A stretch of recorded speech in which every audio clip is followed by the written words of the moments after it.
Մաշ, օրինակ, ինչ կարծիքի ես արհեստական բանականության մասին։ Ես արհեստական բանականության մասին ունեմ երկու կարծիք։ Մեկը լավ, մյուսը վատ։ Բայց քանի որ լավատես եմ, մենակ կխոսեմ լավից։ Արհեստական բանականությունը ներկայիս դրությամբ շատ կարևոր հարթակ է,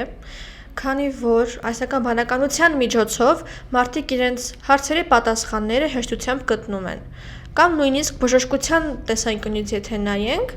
պարտադիր չի լինի, որ ինչ-որ բժիշկ գա քո տուն կամ տվյալ տեղ, մարդը կարող է գրել ChatGPT-ին, հենց ինքը արհեստական բանականությանը, եւ ստանալ իր հարցերի պատասխանները։ Տվյալ իրավիճակում ինչ անել, տեղ խմել, տեղ չխմել, կամ ինչ շարժում անել, որ տվյալ բարդ իրավիճակը կտրուկ փոփոխվի։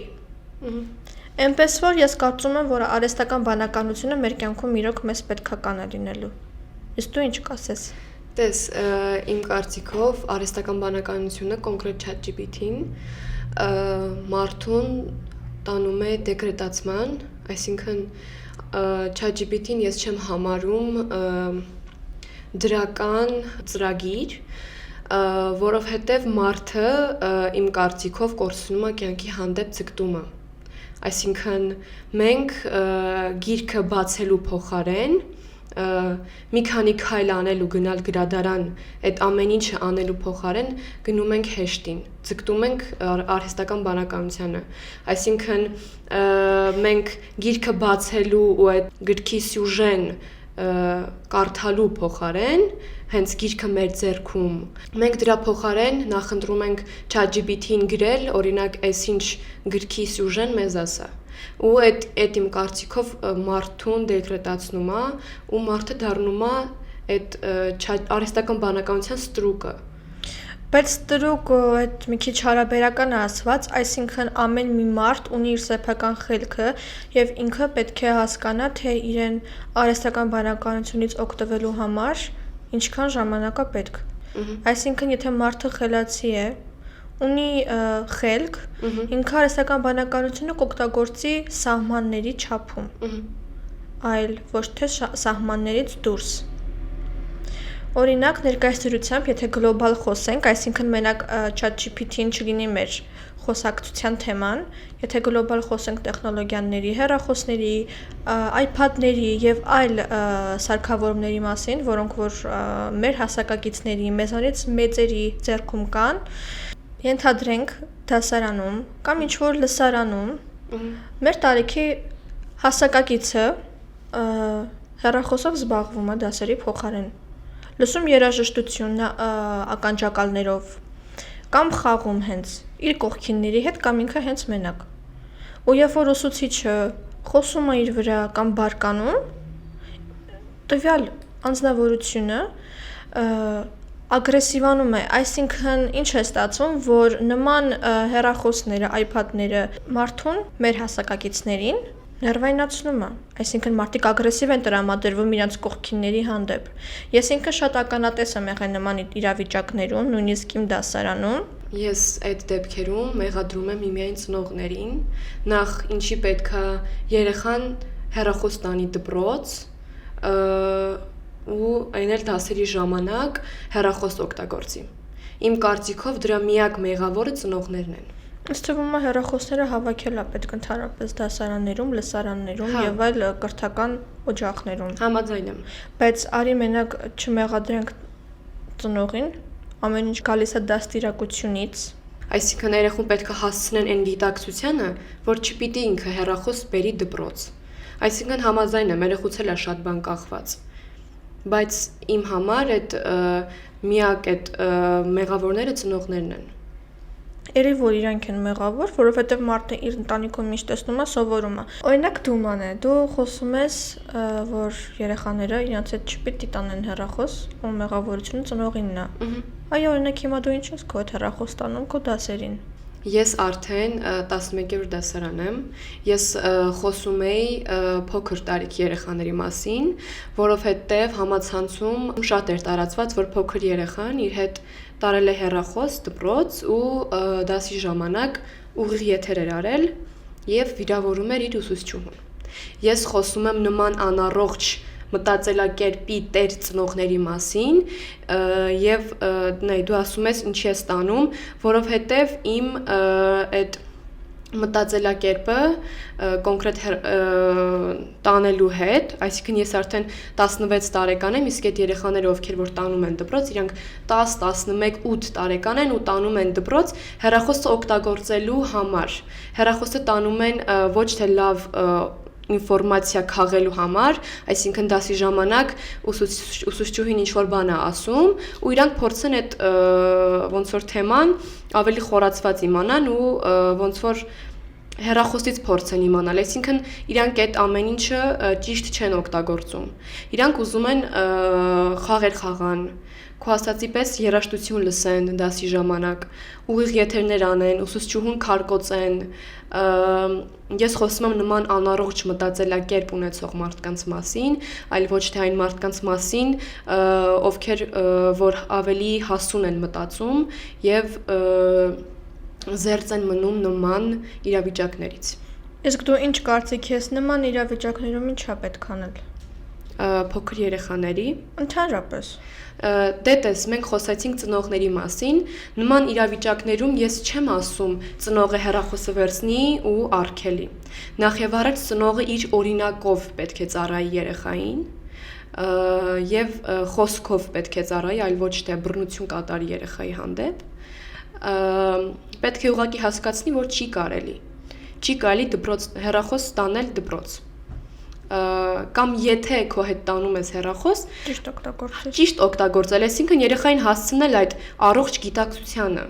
Մենք հիմա ունենք շատ անառողջ հասարակություն, շատ անառողջ մտածելակերպ, ինչը շատ ցավալի է, շատ։ Իսկ եթե օրինակ գլոբալ խոսենք,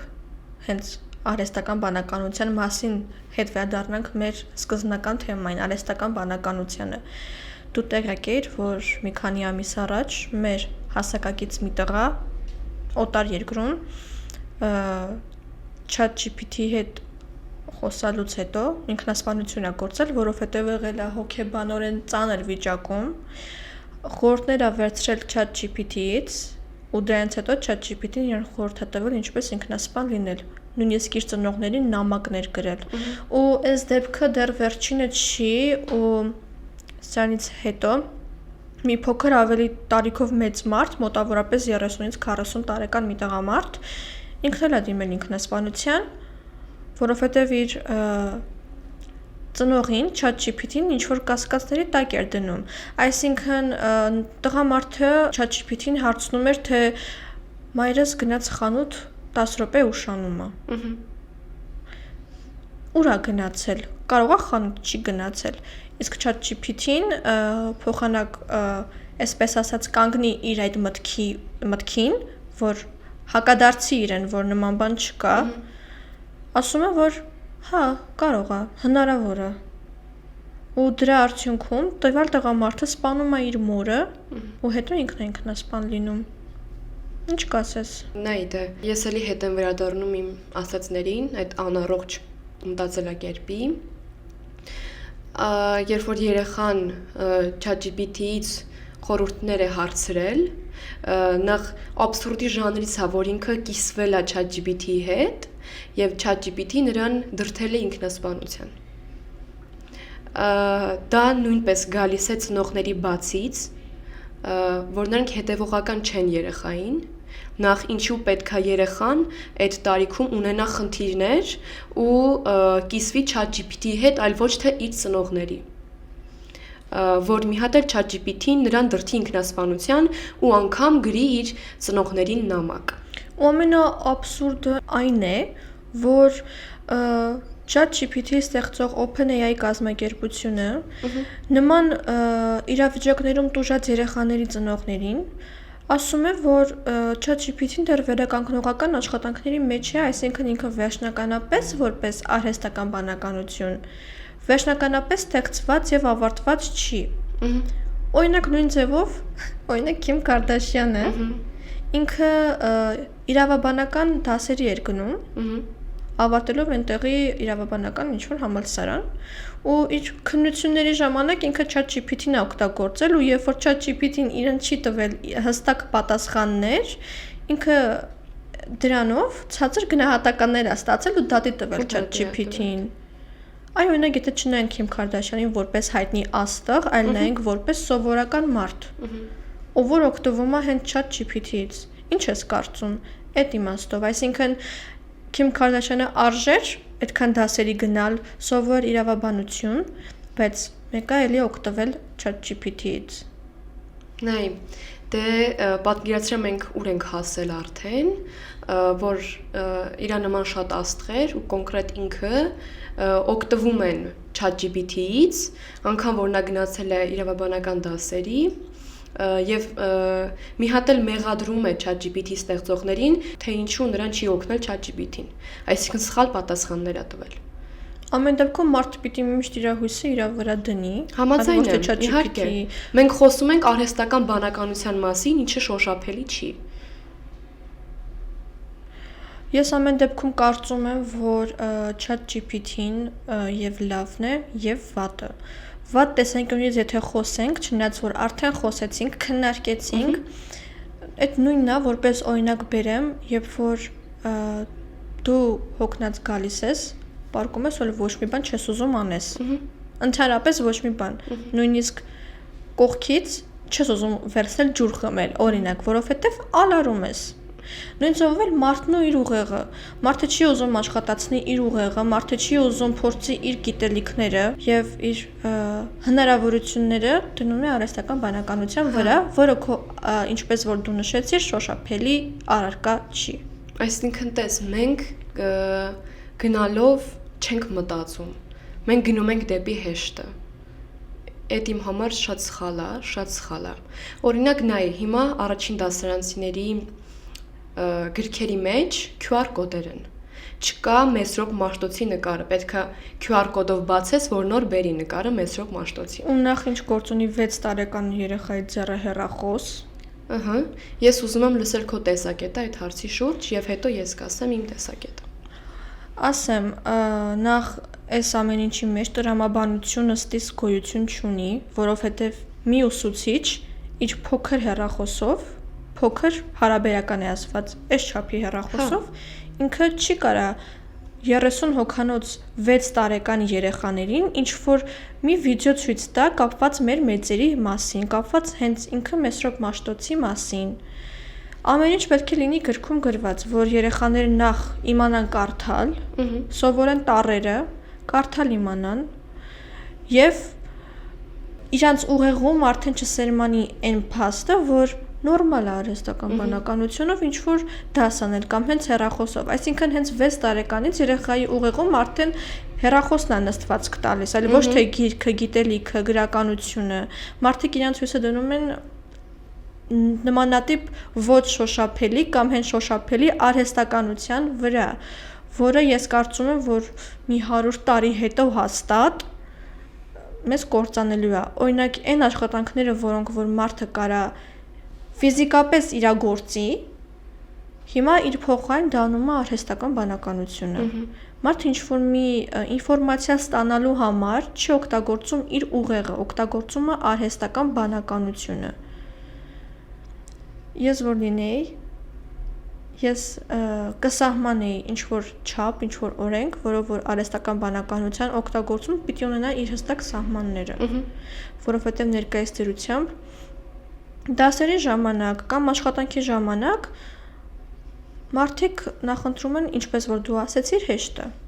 Մարդիկ ինչ-որ մի ինֆորմացիա իմանալու համար ընտրում են արհեստական բանականությունը, բայց օրինակ նույնը կարանք Google-ի մասին խոսանք, եթե ինչ-որ մի բան ուզում ենք իմանալ, Google-ն ենք պոիսկ տալիս ու դրա մեջ ինձ թվում է վտանգավոր ոչինչ չկար, որտեղ Google-ը ինքը մասշտաբային ծրագիր է, որը որ իրանից վտանգ չի ներկայացնում, բայց այ օրինակ ChatGPT-ին ինքը կարա շատ բաներ սխալ ասի, ինչպես որ օրինակ կարա անձնական խորհուրդներ տա եւ այլն։ Իսկ դու ինչ ես կարծում ներկայիս դրությամբ օրինակ Google-ը ավելի հեշտ ծրագիր է ինչ որ մի ինֆորմացիա ստանալու համար, թե ChatGPT-ին։ Հավատա ավելի, երբ որ չկար ChatGPT-ին, մենք օգտվում ենք Google-ից։ Հավատա, որ ավելի լավ կլինի հիմա, որ լինի Google-ը, մենք օգտվենք Google-ից, քան արհեստական բանականությունից։ Ինչու՞։ Որովհետև արհեստական բանականությունը ինքը բոլոր հարցերի պատասխաններն ունի, բոլոր, ցանկացած։ Մարդիկ դադարում են մտածել, ինչը շատ ցավալի է։ Մարդիկ չեն ուզում տանից դուրս գան։ Ինձ թվում է, որ դու ինֆորմացված կլինես, որ ինչ որ ցանկացած անուն չեմ ուզում նշել, տվյալ ասիական պետությունում, ռեստորաններում, սրճարաններում հենց կոնկրետ մատուցողի փոխարեն քեզ սպասարկում է հենց ռոբոտ մատուցողը, ով որ կարող քո համար երգի, բարի, խոսի քո հետ, ինքը քեզ խորհուրդներ տա, թե ինչ ուտեստ կամ ինչ խմիչք կարող ես պատվիրել։ Դրան ոնց ես նայում, նորմալ թե չէ։ Մաշնայ։ Մենք իրականում վատ չի, որ մենք գնալով զարգանում ենք, բայց ինչպես նշեցիր ասիական երկրներում, հա, շատ եմ տեսել հեռուստացույցով, որ մատուցողների փոխարեն աշխատում են ռոբոտներ։ Այսինքն կարող է մի 100 տարի հետո կամ ավելի շատ մարդկությունը ուղղակի վերանա, այսինքն մարդկային գործոնը դադարի աշխատել։ Խանութներում ռոբոտներ սպասարկի, ռոբոտ կլինի։ Այդ իմ կարծիքով նորից եմ ասում, աբսուրդի ժանրից է ու ինձ թվում է այդ շատ ցավալի է։ Ես դրան չեմ նայում որպես առաջընթաց։ Շատ մարդիկ են դրան նայում առաջընթաց, շատ մարդիկ են գովաբանում, որ լավ է, որ սենց է, նենց է, բայց չէ։ Բայց որ շատ խորն ես մտածում, հասկանում ես, որ ոնց կարա մի բանը լավ լինի, եթե մարդու ձեռքը դրան չի կպել։ Բայց այ օրինակ արհեստական բանականությունը ինքը եթե լավ տեսանկյունից նայենք, արհեստական բանականությունը վտանգավոր չի, եթե մարդը իր սահմաններն ու չափերը չի անցել իրան օգտագործել։ Դե հենց այդ է, այսինքն նորից եկանք նրան, որ պետք է ունենանք առողջ մտածելակերպ։ Եթե օրինակ աշխարհում կա 7 միլիարդ մարդ, եթե այդ 7 միլիարդ մարդն էլ մտածի լուրջ, մտածի ավելի խելացի եւ մտածի ավելի հասուն, մենք չենք բախվի այնպիսի խնդիրների, որոնք որ կարող են մարդկության համար ճակատագրական լինել։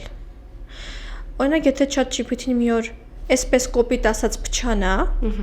այսինքն ինքը իր վերահսկողությունից դուրս գա, դա կարող լինի մարդկության համար վտանգավոր։ Այսինքն ChatGPT-ն կարող իմանա մարդկանցից ինֆորմացիաներ, իմանա թե իրեն ով ինչ է գրել, իմանա տվյալ մարդու կոնտակտները,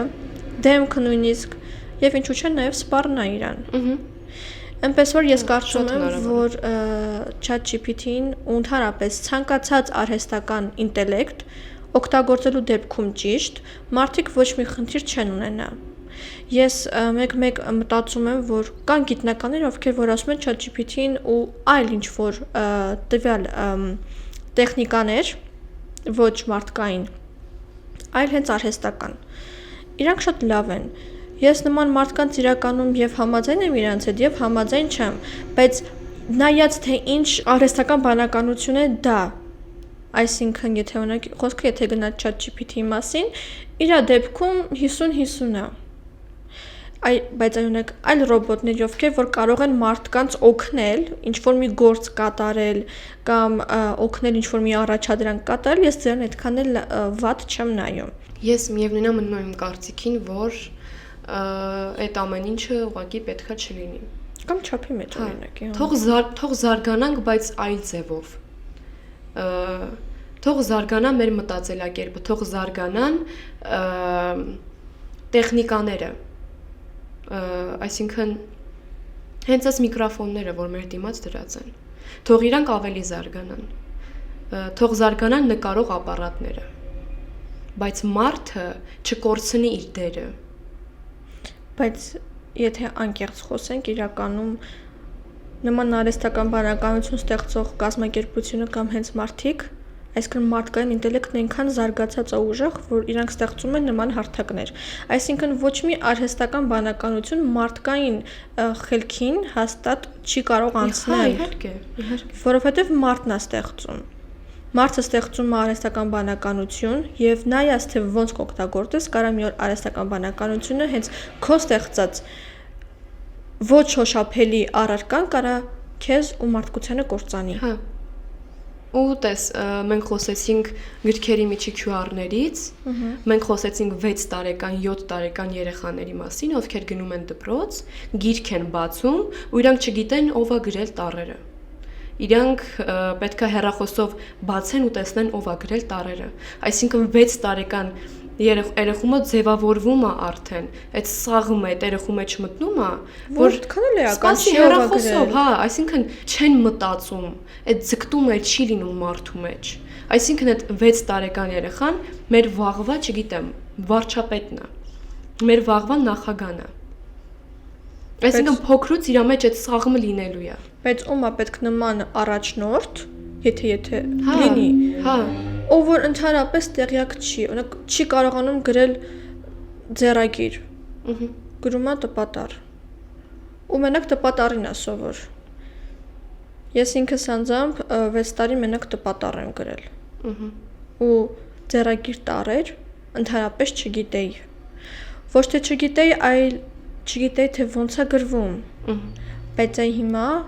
երբ որ ես իմ հաստատությունը սովորելու կրթօջախը փոխեցի, ես հիմա գիտեմ ձեռագիր, գիտեմ ամեն ինչ, գրել, կարդալ։ Մի ժամանակ իմ կարդալը այդքան էլ լավ չէր, որովհետև ես մենակ կոմպերին էի սովոր ու նման արհեստական շոշափելի առարկաներին։ Իսկ հիմա իմ աչքերը մենակ գրքերին են սովոր, ինչ որ տեքստեր կարդալու եւ այլն։ Տես դու էլ անկեղծ ասեր, հիմա ես էլ անկեղծանամ, երբ որ ChatGPT-ն առաջին անգամ եկավ, երբ որ բոլոր առաջին անգամ են իրան օգտագործում, ես էլ եմ օգտագործել, որովհետեւ հետաքրքրություն է մարդկանց մոտ առաջացնում։ Ես օգտագործել եմ,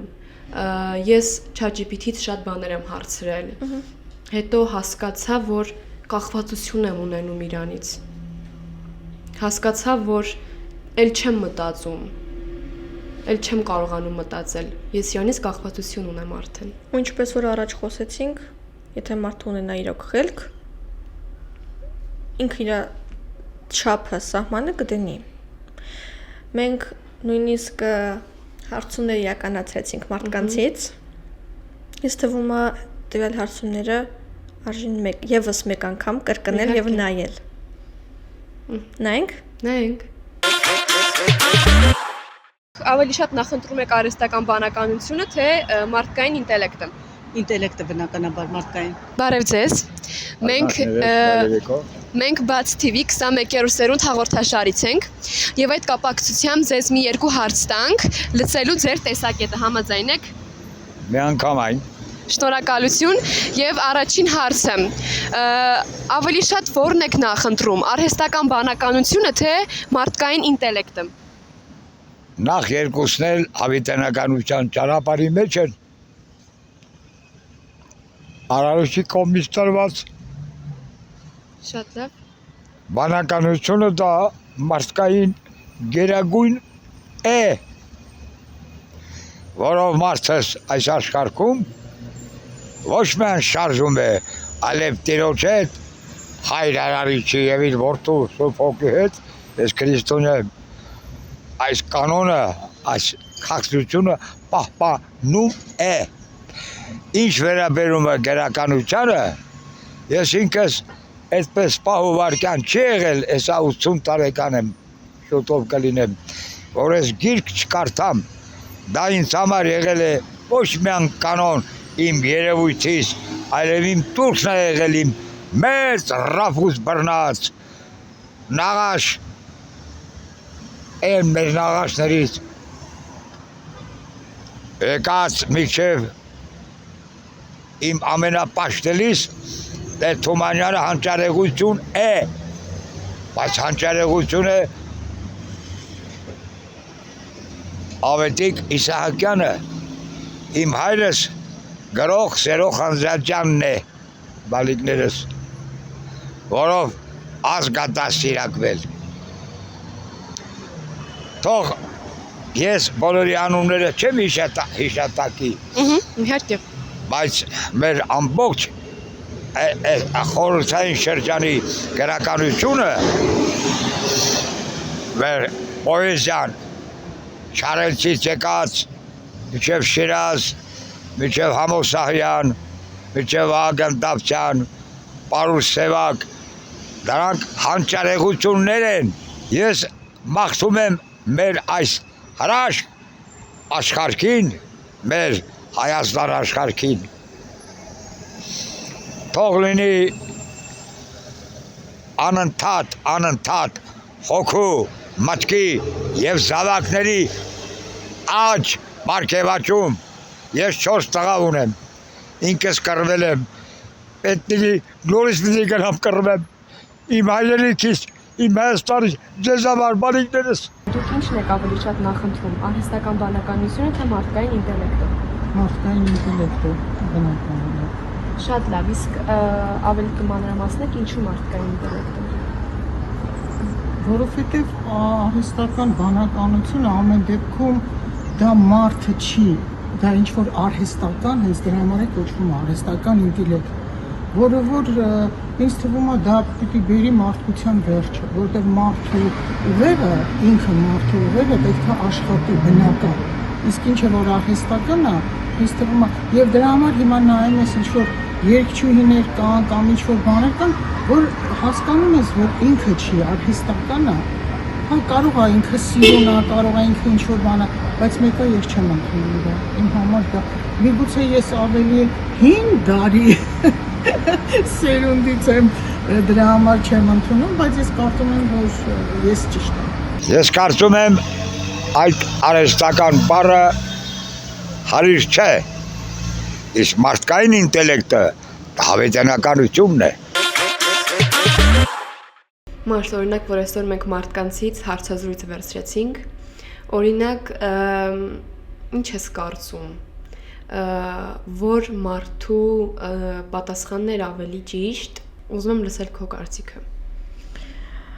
Տարեց մարդը միակ հետաքրքիր ու հասկանալի պատասխանը հակիրճ որ տվեց, դա այն ակնոցներով պապիկներ։ Իսկ մնացածը, չգիտեմ, մարդիկ տարբեր եզրակացություններ ունեն։ Իհարկե։ Ինչ որ մեկը անհասկանալի պատասխան է տալիս, մյուսին արհեստական բանականություն ես ասում, ինքը գրականություն է լսում։ Ես նույնպես կասեմ ակնոցներով պապիկին, որովհետև երևում է, որ նա ու բնական է, որ նա շատ բաներ ապրել, շատ բաներ տեսել եւ նրա դիտարկումը այդ հարցերի շուրջ շատ գրագետ, շատ դիպուկ եւ շատ ճիշտ էր։ Ինձ թվում է մենք այսպիսի հարցազրույցներ մարդկանցից ցանկացած առումով կվերցնենք եւ մեր սուբյեկտիվ կարծիքը այսպիսի հարթակներում մեր հաղորդաշարում կքննարկենք եւ կներկայացնենք։ Եվ ինձ թվում է, որ այդ հարցադրումներով եւ այս մեր հաղորդումով մենք կբացահայտենք մարդկանց եւ կբացահայտենք եւ շատ կօգնենք։ Այո։ Բայց այ օրինակ հիմա տես մեր սեղանին կան գրքեր եւ մեր փոքրիկ ռոբոտիկը արհեստական բանականություն։ Այո։ Ով որ մեզ մեր բոլոր հաղորդումներում կարծում եմ որպես մեզ ընկեր պետք է գա։ Դու ո՞րն ես նախընտրում գրքերը, թե մեր արհեստական բանականությունը։ Ես միանշանակ առանց երկմտելու կպատասխանեմ, որ նախընտրում եմ գիրքը եւ գրքի հոտը։ Իսկ դու։ Գիրքը շատ լավն է։ Ես առանց երկար բարակ տածելու կընտրեմ երկուսն էլ՝ գիրքը եւ մեր արհեստական բանականությունը, որովհետև երկուսն էլ մեր կյանքում մեզ պետք են գալու։ Իսկ եթե ավելի խորը նայենք, բնականաբար գրքերը։ Գրքերով մենք ավելի շատ ենք հասկանում, կյանքն ենք հասկանում։ Ի վերջո մեր լեզուն է բացվում, այսինքն շատ բառեր մենք սովորում ենք գրքերից։ Բայց օրինակ արհեստական բանականությունը կարանք ուղղակի հարցնենք տվյալ բառը ինչ է, ուղղակի պատասխանի ուղղակի չդաջվի։ Գիրքը իմ կարծիքով դա ինքնաճանաչման մի ձև է։ Այսինքն մարդ գիրքը կարդալով ինքը իրան գտնում է, միանշանակ վստահ եմ։ Արհեստական բանականությունը կյանքի հանդեպ ոչինչ ունեցողների համար է, այն իմաստով, որ մարդիկ մենակ իրենց վրային հույս է դնում։ Ինձ թվում է այսքանով կարելի ավարտել եւ մնացած այլ թեմաները մենք հաստատ իրար հետ խելացի կերպով կքննարկենք։